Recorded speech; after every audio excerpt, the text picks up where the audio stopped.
हामी नेपाली ईमानदारी को रोटी खान्छौँ, कसैसँग भीख मागेर खान्न। तो चोरी तो धेरै टाढाको कुरा हो, चोरी तो बहुत दूर की बात है। बस इज्जत के लिए इंसाफ दिला दीजिए मैम साहब, वरना हम जी नहीं सकते, ना मर सकते हैं ना जी सकते हैं। हमें इंसाफ चाहिए। ये साला लड़कियों के कमरे में ताकता था और बता रही हैं आप ये शरीफ है। आप इनके हाथ लगाओ, आप आपके कॉलर पे हाथ लगाओ तो बदतमीजी है। ये जैसे कंपनी से निकलवाया है ना, उसी तरीके से तुझे बेइज्जती से नेपाल भगाऊंगा, समझा तू? तेरी औकात नहीं से नेपाल भिजवा के दिखा, हाथ हटा। क्या है तेरी औकात? तेरी औकात तुझे मैं दिखाऊंगी। दर्शकवृन्द नमस्कार तथा हार्दिक स्वागत गर्न चाहन्छु। ग्रेटर नेपाल टिभी हेरेर बस्नुभएका तपाईँ सम्पूर्ण दर्शकवृन्दमा आजको यो व्यवसायमा पनि तपाईको माझमा उपस्थित भइसकेको छु। म विवश बुढाथोकी र तपाईले यो भिडियोलाई कहाँबाट हेर्दै हुनुहुन्छ कृपया यसबारेमा पनि हामीलाई जानकारी गराउन अवश्य पनि नभुल्नुहोला। अझ चाहिँ हामीले इन्डियाबाट एउटा भिडियो प्राप्त गरेका छौँ, जो चाहिँ मनिषा चौहान इन्टरटेनमेन्टबाट हामीले यो भिडियो साभार गरेका हौँ र उक्त च्यानललाई पनि तपाईले भिजिट गर्न चाहनुहुन्छ भने हामीले तल डिस्क्रिप्सनमा लिङ्क दिएका छौँ, त्यहाँ गएर पनि तपाईले क्लिक गरेर मनिषा चौहान इन्टरटेनमेन्टको युट्युब च्यानललाई हेर्न सक्नुहुनेछ।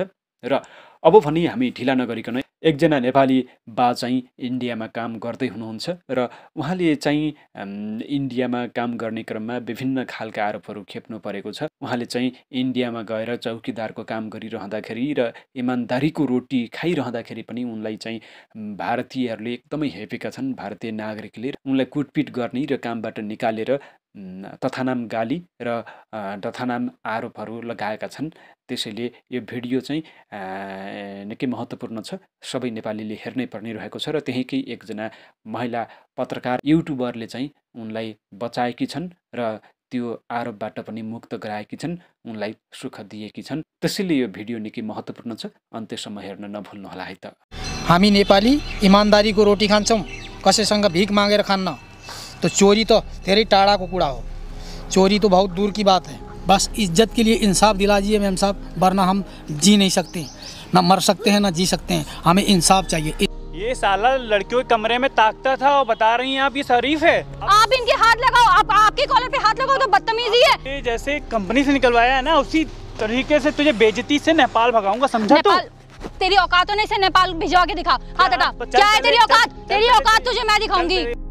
नमस्ते, आई होप आप सब लोग बहुत अच्छे होंगे। तो आज हम एक बेहद ही सेंसिटिव टॉपिक कवर करने वाले हैं। एक बहुत ही शर्मनाक किस्सा जो कि हुआ है इनके साथ। जब सुना तो मुझे भी बहुत ही ज़्यादा बुरा लगा। तो चलिए इनके मुंह से सुनते हैं क्या हुआ और कुछ सल्यूशन इनको प्रोवाइड करने की कोशिश करते हैं। तो भैया प्लीज़ आप जल्दी बताइए अपने बारे में और क्या हुआ आपके साथ। नमस्ते मैम। नमस्ते। मेरा नाम सुनील छेत्री है जी। मैं नेपाल का रहने वाला हूँ, जिला कैलाली का जी। और मैं 40 साल से इस भारत देश में रह रहा हूँ और तकरीबन 20 साल से इस नवीन कंपनी में मैं सर्विस गार्ड की सर्विस कर रहा हूँ। तो मतलब दिक्कत कहाँ आ रही है, प्रॉब्लम क्या है?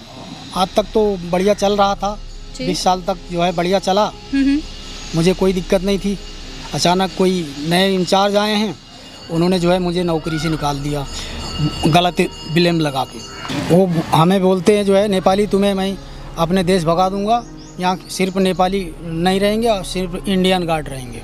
नहीं, ऐसे कैसे नहीं रहेंगे? और इतने बड़े शब्द वो बोल कैसे सकते हैं कि तुम्हें तुम्हारे देश भगा देंगे? ये ऐसे कैसे भगा देंगे? आई मीन मुझे समझ नहीं आ रहा है। ऐसा पता नहीं, मैं खुद शर्मिंदा हूँ कि आपको ये सब सामना करना पड़ रहा है, वरना ऐसा भारत देश में बिल्कुल नहीं होता। अलग अलग देश से, अलग अलग जातियों से लोग आते हैं और भाई भाई की तरह रहते हैं, खूब प्यार के साथ हम लोग अपनाते हैं। तो ऐसा भारत देश में बिल्कुल नहीं होता है। बहुत ही शर्मनाक बात है और मैं भी बहुत शर्मिंदा हूँ कि आपके साथ ऐसा हुआ। कुछ हाँ चंद लोग होते हैं जिनके वजह से पूरा देश का नाम ख़राब हो जाता है। तो आप बिल्कुल फ़िक्र मत कीजिए, ऐसा कोई आपके साथ ऐसा कर नहीं सकता। ऐसा हो ही नहीं सकता कि भाई नेपालियों को उनके देश भगा देंगे। ऐसा भारत देश में बिल्कुल नहीं होता। भारत देश में हर एक देशवासी को उतने ही प्यार और सम्मान के साथ अपनाया जाता है और भाईचारा के साथ रखा जाता है। तो आप ये तो बेफिक्र रहिए, किसी की इतनी औकात नहीं है कि कोई आपको यहाँ से भगा दे, ठीक है? बाकी आप ये बताइए, अब आप बता रहे हैं उन्होंने आप पे चोरी का इल्ज़ाम लगाया, तो ऐसे कैसे लगा दिया? जब आप अच्छे से काम करते हैं तो ऐसे कैसे कोई झूठा इल्ज़ाम आपको लगा सकता है? मैं ड्यूटी से जा रहा था, उन्होंने जो है मेरे बैग में कोई चीज़ रख दी मुझको फंसाने के लिए। अच्छा। उसके बाद फिर बाहर चेक हुआ तो वो मुझे पता ही नहीं था। कि मेरे बैग में ये चीज़ रखी हुई है। तो वहाँ पे सीसीटीवी भी तो होंगे कंपनी ने, मतलब आपने कितने साल से काम कर रहे हैं? 20 साल से। तो 20 साल से आप काम कर रहे हैं, अपनी पूरी जी जान लगाई होगी इस काम के लिए। हाँ। तो कंपनी ने आपको एक मौका भी नहीं दिया, ऐसे कैसे सीधा निकाल दिया आपको? मैं गरीब गार्ड की कौन सुनेगा मैम, कैमरा तो शायद बंद कर दिया होगा उन्होंने मुझको भगाने के लिए। अच्छा, उन्होंने सेटिंग ऐसी की, सिर्फ वही पार्ट दिखाया जिसमें मतलब आपका, जिसमें आप फॉल्ट का साइड में आते हैं। जी।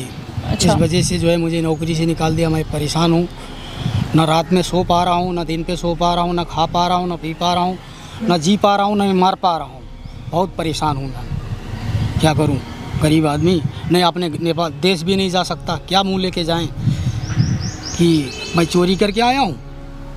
20 साल से ईमानदारी से काम कर रहा था, अचानक जो है ये नया इंचार्ज आया, इसने मुझे जो है ऐसा जो है फंसाया कि मैं ना घर का रहा ना घाट का रहा। माफ़ कीजिएगा, हमें बीच में थोड़ा ब्रेक लेना पड़ा। ये अपनी बारे में बताते बताते काफ़ी इमोशनल हो गए थे, तो इन्हें पानी वानी पिलाया, अभी भी काफ़ी इमोशनल है। प्लीज़ आप अपने आप को संभालने की कोशिश कीजिए प्लीज़। कैसे संभालूं? मुझे जो है नौकरी से निकाला गया होता तो मुझे नहीं फ़र्क पड़ता, मगर जो है मुझे चोरी के इल्ज़ाम में निकाला। मेरी रात की नींद, दिन का चैन छीन लिया इस नए इंसान ने, नए ऑफिसर ने। हामी नेपाली ईमानदारी को रोटी खान्छौँ, कसैसँग भीख मागेर खान्न। तो चोरी तो धेरै टाढाको कुरा हो, चोरी तो बहुत दूर की बात है। हम इतने सालों की मेरी मेहनत मिट्टी में मिला दिया इस नए इंसान ने, नए ऑफिसर ने। हम नेपाली लोग इज्जत की खाते हैं, इन 20 सालों में हमने इज्जती की खाई, इज्जती कमाई।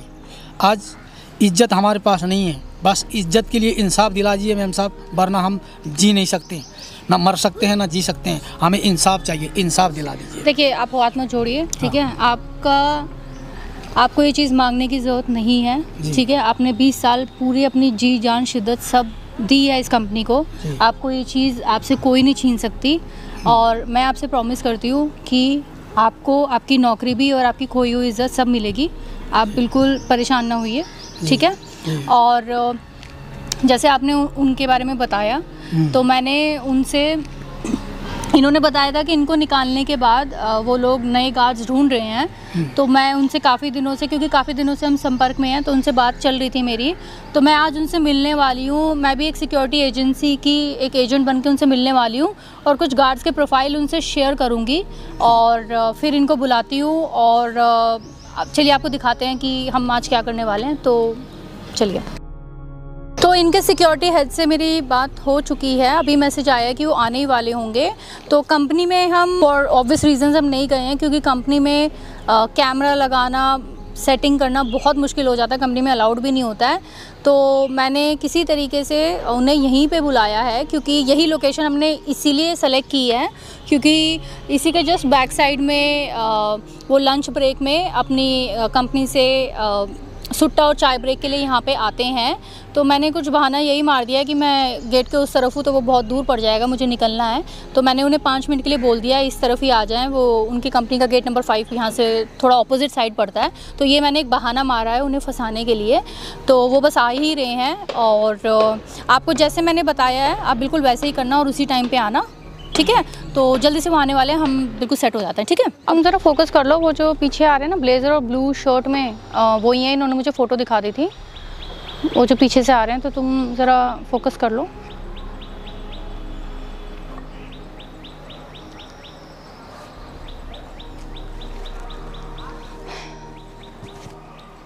हाय Rishabh. Hi, how are you? Fine and you? I am also good, thanks. आप कंपनी आ जाते?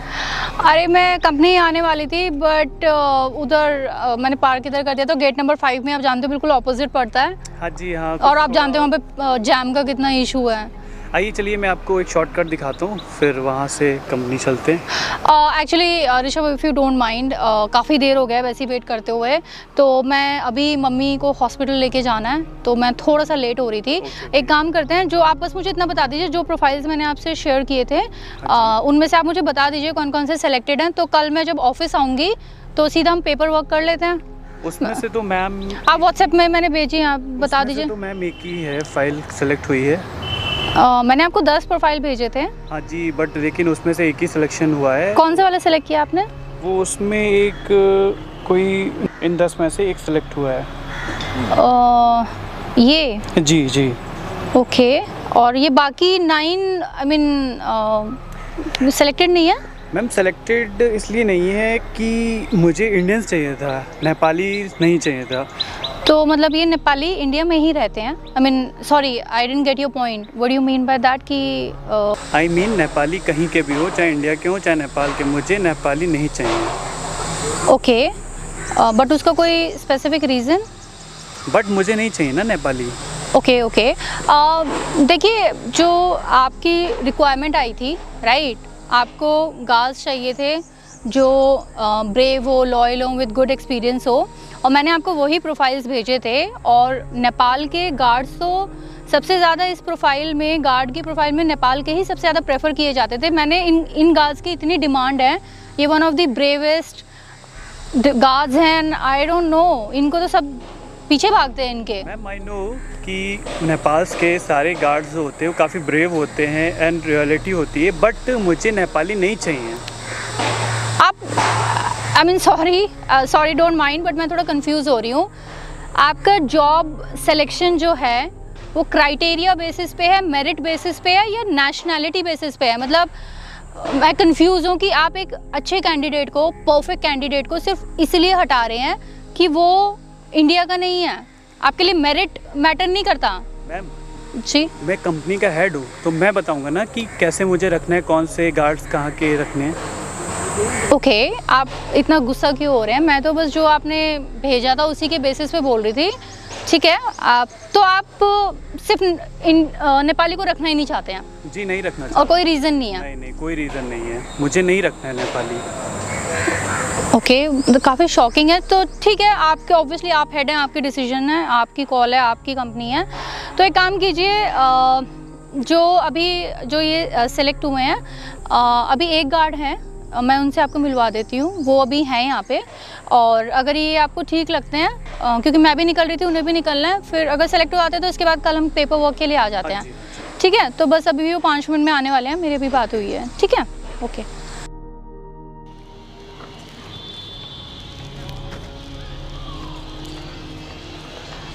एक्सक्यूज मी ऋषभ, ये आ गए हैं, आप बात करिए। Call you back. यही है वो जिनकी मैं आपसे बात कर रही थी। ये जी, ये अरे एक सेकंड, क्या हुआ आपको? ये साला चोर, ये चोर है? ये चोर है। नहीं, ये तो बहुत लॉयल गार्ड हैं, अपनी कंपनी के बेस्ट गार्ड हुआ करते थे, अभी नौकरी से निकले हैं, मुझे नहीं पता किस सिलसिले में, और 20 साल से अपनी कंपनी में काफ़ी अच्छा काम किया इन्होंने। अरे मैडम ये चोर है, चोर, और साले ने चोरी की थी, मैंने इसको निकलवाया था अपनी कंपनी से। देखिए, आपको कुछ गलतफहमी रही होगी, ठीक है? ये 20 साल इस इंसान ने अपनी कंपनी को दिए हैं, और इन्होंने, इनकी ब्रेवरी, इनकी ऑनेस्टी के लिए आपको पता होगा इनको अवार्ड भी मिला है। एक लेडी के सोने की चीज़ें चोरी हो गई थी जो इन्होंने वापस दी थी। अगर ये चोर होते, अगर ये चोर होते उस समय चोरी नहीं करते। कर रही हैं, ये इतना बड़ा चोर है, इसने हमारी कंपनी। अगर ये चोर होता, जिस इंसान के पास सोने की चीज़ें आई हुई उसे वापस दिलाता? अब ये बताइए, 20 साल से जिस इंसान ने अपनी जी जान सब लगा दी, आपके आते ही वो चोर बन गया? मैडम मैंने अपने CCTV कैमरे में देख के इसको निकलवाया कंपनी से बाहर, समझिए, आप हमको मत समझाइए। देखिए, वो आपको भी पता है आपने झूठे से निकलवाया है, इन्हें भी पता है और मुझे भी पता है कि आपने कितना झूठ बोला है। ये इंसान चोरी नहीं कर सकता। क्या बकवास कर रही हैं आप? पहले ही छोड़ो कि चोर था कि भगौड़ा था, जो भी था उससे कोई मतलब नहीं है। ये हो क्या रहा है? आप इसकी सिफारिश क्यों कर रहे हैं? देखिए, मैं कोई सिक्योरिटी एजेंट नहीं हूँ, इसी ने मुझे बताया कि आपने इसके चोरी का इल्ज़ाम लगाया और इसीलिए मैं यहाँ पे आई हूँ। ये साला लड़कियों के कमरे में ताकता था और बता रही हैं आप ये शरीफ है? आपके पास प्रूफ है? हाँ, मेरे पास प्रूफ है। मेरे पास प्रूफ है मैडम, CCTV कैमरे में इसको मैंने देखा है, लड़कियों के कमरे में झांकता था। ये ईमानदारी से अपना काम करता था, आपको शर्म नहीं आती? कुछ पहले बात तो ये हाथ हटाओ, हाथ हटाओ, तुम्हारे पापा की उम्र के, हाथ हटाओ। मैं पकड़ूं तुम्हारे से कॉलर? हाथ हटाओ। बदतमीजी ना करिए। अच्छा, आप इनके हाथ लगाओ, आपके कॉलर पे हाथ लगाओ तो बदतमीजी है। आप कैसे हाथ लगा रहे हो इनके? आपको तमीज नहीं है, आपको तमीज नहीं है। आपको तमीज है, आपको तमीज है। मैं कौन हूँ? आप कोई भी हो, एक गिरे हुए इंसान है आप मुझे एक बात बताइए, आपके बाप की उम्र के इंसान है, आप इस पे इल्जाम लगा रहे हो ये औरतों को छेड़ता है, इसका कॉलर पकड़ रहे हो, खुद के कॉलर पे बात आई तो मुझे तमीज नहीं है, इस पे कैसे हाथ लगाया तुमने? तुम्हें शर्म नहीं आती? हाँ, तुम्हारी हिम्मत कैसे हुई? इसी ने मुझे सब बताया है कि तुमने इसके साथ क्या किया है। साले गार्ड, अरे एक सेकंड, आपने इसके हाथ कैसे लगाया? एक सेकंड, हाथ हटाइए, हाथ हटाइए। हाँ ये लेके आया, ये लेके आया, हाँ हाथ लगा, ये लेके आया। तुझे जैसे कंपनी से निकलवाया है ना, उसी तरीके से तुझे बेइज्जती से नेपाल भगाऊंगा, समझा? नेपाल तेरी औकात तो नहीं से नेपाल भिजवा के दिखा। हाथ हटा, हाथ हटा, हाथ हटाओ, हाथ हटाओ। देखो ये तमाशा हो जाएगा, पब्लिक एरिया है, पिटोगे तुम। लड़की से हाथ पाई के चक्कर में पिटोगे तुम, हाथ हटाओ। और मैं मारूं तुम्हें? तमीज नहीं, मैं मार दूं? तुम्हें तमीज है? तुमने इसे कैसे मारा? तुमने इसे कैसे मारा? और नेपाल तेरी औकात हो ना, ले, और नेपाल है ना तेरी औकात हो, इसे नेपाल भिजवा के दिखा, मैं देखती हूँ। ये आज शाम को आएगा, इसको इसकी नौकरी भी मिलेगी, मैं देखती हूँ तू क्या कर लेगा। क्या है तेरी औकात? तेरी औकात तुझे मैं दिखाऊंगी। चल समझी, तू मेरी औकात दिखाएगी। हाँ। अब मैं दिखाता हूँ अपनी औकात क्या है। इसको मैंने ही निकलवाया था कंपनी से बाहर, पता है? इसमें ही मैंने सारे बैग में इसके सारे जितने भी कंपनी के डॉक्यूमेंट्स थे वो मैंने ही रखवाए थे। बता रही है कि तू रखवाएगी इसको कंपनी बाहर। हाँ ये ईमानदार था, मैंने ही इसको फंसाया था, और ये बहुत ही सबसे ईमानदार था। इसने कंपनी को 20 साल दिए और मैंने ही इसको फंसा के निकलवाया था। और वो साला नेपाली, वो CCTV मैंने ही करवाए थे और सारे CCTV मेरे अंडर में रहते। और तू क्या कर लेगी? ये है मेरी औकात, समझी? और जा यहाँ से, और दोबारा तू जा यहाँ से। औकात वाकई सुन, औकात दिखा रहा था ना। हाँ। देख ली, बहुत ही गिरी हुई औकात है, बहुत ही गिरा हुआ इंसान है तू। और तुझे है ना इसकी नेपाली को क्या समझता है तू? है नेपाली कमजोर होते हैं, इनको इनके देश भगाएगा। तुझे नेपाली की ताकत मैं बताती हूँ, और आज तुझे इसकी औकात बताती हूँ। देखता हूँ कैसे बताती है तू। हाँ मैं बताती हूँ, तुझे पता है मैं कौन हूँ? कौन है तू? हाँ तुझे पता है यहाँ क्या हो रहा है, मैं क्यों आई हूँ, इसने मुझसे क्यों, ये देख रहे हैं क्या है? क्या है? हाँ क्या है? ये माइक है। माइक है? और ये यहाँ पे हाँ हंस रहा है, यहाँ पे वीडियो बन रही है तेरी। कहाँ वीडियो बन रही है? मुझे तो तुझे मजाक लग रहा है, वो देख सामने कैमरा में देख। कैमरा हटो। हाँ तेरे कहने से हट जाएगा। बंद कर। वो तेरी नहीं सुनेगा, समझ गया? कैमरा को तोड़वा भी देगा, कुछ भी कर देगा। ये वीडियो बन चुकी है, इसका तो कुछ नहीं कर सकता। और अब क्यों चेहरा छुपा रहा है? दिखाना लोगों को। ये आप कैसे कर सकते हैं? अच्छा तू से अब मैं आप में आ गई। और ये चेहरा दिखाओ ना। मैडम ये आप कैसे? अच्छा मैडम, अच्छा मैं क्यों कर रही हूँ? दिखाना, अगर तूने बहुत अच्छा किया तो लोगों को चेहरा दिखाना। ये लोग हैं जो भारत देश का नाम बदनाम करते हैं। तुम जैसे लोगों की वजह से ना पूरे भारत देश की छवि खराब होती है, जानता है तू? तुम जैसे लोगों की वजह से। क्या मैडम लगा रखा है? हाँ क्या मैडम लगा रखा है? अभी जो तूने जैसे इसे निकाला हो, वैसे एक बात बोलूं, तुम सिक्योरिटी हेड थे, इतनी प्लानिंग प्लॉटिंग की थी, तो मुझे लगा था तुम में थोड़ा सा दिमाग होगा। तुम में इतना सा भी दिमाग नहीं है। तुमने जो सारा कबूला है ना, तुमसे बड़ा बेवकूफ़ तो कोई होगा नहीं। तुमने यहीं पे सब कुछ कबूला है, और यही वीडियो तुम्हारी पुलिस में भी जाएगी और तुम्हारे ऑफिस में भी जाएगी। उसमें पता लगेगा तुमने किस प्लॉटिंग से, कैसे साजिश के तहत इसे निकाला है, और तुम इसे नौकरी से निकालोगे। बेटा तू अपनी नौकरी बचाओ, नौकरी तो छोड़। इसके तुझे पता है इसके क्या कानून है? ब्लैक लिस्ट हो जाएगा, तुझे कहीं नौकरी नहीं मिलेगी। And I will make sure कि तुझे जिंदगी में कहीं नौकरी ना मिले। मैम माफ कर दो। क्यों? प्लीज ये बंद करवा दो। क्यों बंद क्यों कराना? क्यों बंद कराना? जब तुमने CCTV पूरी कंपनी के सामने चलाया था ना, पूरी कंपनी के सामने बेइज्जत करके धक्के मार के निकाला था। यही CD, यही वीडियो चलेगी पुलिस स्टेशन में भी, और तुम्हारी कंपनी के HR डिपार्टमेंट में जो HR फंक्शन होता है ना, वहाँ पे ये चलेगी वीडियो तुम्हारी। अब तुम्हें पता लगेगा। मेरी बहुत इज्जत है। इज्जत शर्म नहीं आ रही तुम्हें इज्जत की बोलते हुए? इसकी कोई इज्जत नहीं है। हाँ इसकी कोई इज्जत नहीं है। ये गरीब है, दूसरे देश से है, तो इसकी कोई इज्जत नहीं है। मैम मेरी तो तुम्हें अब इज्जत का पता? हाँ नौकरी, क्या नौकरी? मेरी नौकरी चली जाएगी। तुम इस नौकरी की बात कर रहे हो? मैं तुम्हें ब्लैक लिस्ट कराऊंगी, तुम्हें कहीं नौकरी नहीं मिलेगी। मैम ऐसे ना करिए मैम। अच्छा तुम हाथ जोड़ रहे हो? क्या हुआ? तुम तो कॉलर पकड़ रहे थे ना, अब हाथ क्यों जोड़ रहे हो? हाँ हाथ क्यों जोड़ रहे हो? कॉलर पकड़ रहे थे ना तुम। मैम मुझे माफ़ कर दीजिए, मैंने बहुत लोन ले रखा है, घर ले रखा है, उसके लिए लोन लिया है। अच्छा मेरी नौकरी चली जाएगी तो फिर मैं कैसे अदा करूँगा? अब तुम्हें समझ आ रहा है? मेरी इज्जत बहुत है मैम। इज्जत की बात कर रहे हो तुम? तुमने पूरी कंपनी के सामने इसे निकाला। तुम्हें पता है ये इंसान आज मर चुका होता, ये सुसाइड कर लेता। तुम्हें इतना पता है तुम्हारे चक्कर में आज किसी की जान जा सकती थी, और किसी लिए सिर्फ एक तुच्छ ईगो में कि तुम्हें नेपाली से प्रॉब्लम है। क्या प्रॉब्लम है नेपाली में भाई तुम्हें? मैम मैं माफ़ी मांग तो रहा हूँ मैम। तो माफी मांगे तो तुम्हें पता है ये अपनी जान दे देता, और तुम्हें आज अपने घर की पड़ी है। हाँ सोचो तुम इस देश के हो, ठीक है, तुम्हारे यहाँ पे प्रॉपर्टी होगी, तुम्हारा घर होगा, सब कुछ यहीं के हो ना तुम। ये तो बाहर के देश का आया है। तुमने कभी सोचा है इस उम्र में इसकी नौकरी तुमने छीन ली, इसका घर कैसे चलेगा? और तुम्हें आज अपने घर की पड़ी है कि मैं अपने घर का लोन कहाँ से दूंगा? माफ़ कर दीजिए। माफ़ी से क्या होगा? इसकी इज्जत वापस आ जाएगी, ये बताओ। मैम मैं इसको नौकरी दिलवाऊंगा, इज्जत के साथ दिलवाऊंगा मैम। मैम प्लीज़ माफ़ कर दीजिए। शर्म आ रही है? अब खुद पे बीती तो तुम्हें पता लग रहा है? शायद मैंने अपनी पोजीशन को देखकर निकाल दिया इसको एरोस्टेंट में। प्लीज़ मुझे माफ़ कर दीजिए। अब मुझे एहसास हो रहा है कि गलती कैसे होती है। आज पता लगा है ना? जब तक खुद पे ना बीते इंसान को पता नहीं लगती। आज जब खुद की इज्जत सोचो, तुम्हें तो अभी सिर्फ बोला है कि तुम्हारे हम पुलिस में दे देंगे, तुम्हारी कंपनी में दे देंगे, उस ख्याल से ना तुम्हारे अपनी हालत देख रहे हो तुम्हारी क्या हो रही है। तुमने तो इस इंसान के साथ ऐसा सब कुछ कर दिया है, अब खुद पे आ रही तो तुम्हें पता लग रहा है। और माफ़ी के मुझसे मत माफ़ी मांगो, इससे मांगो। अंकल जी माफ़ कर दीजिए। इसकी टोपी पहनाओ। अंकल जी माफ़ कर दीजिए। इज्जत है इनकी, जान दी है इसने, अपनी जी जान लगा दी है। माफ़ी मांगो इससे। अंकल जी माफ़ कर दीजिए। अरे साहब जी, आप हमसे बहुत बड़े हैं। अरे नहीं अंकल, माफ़ कर दीजिए, मैंने गलती की है।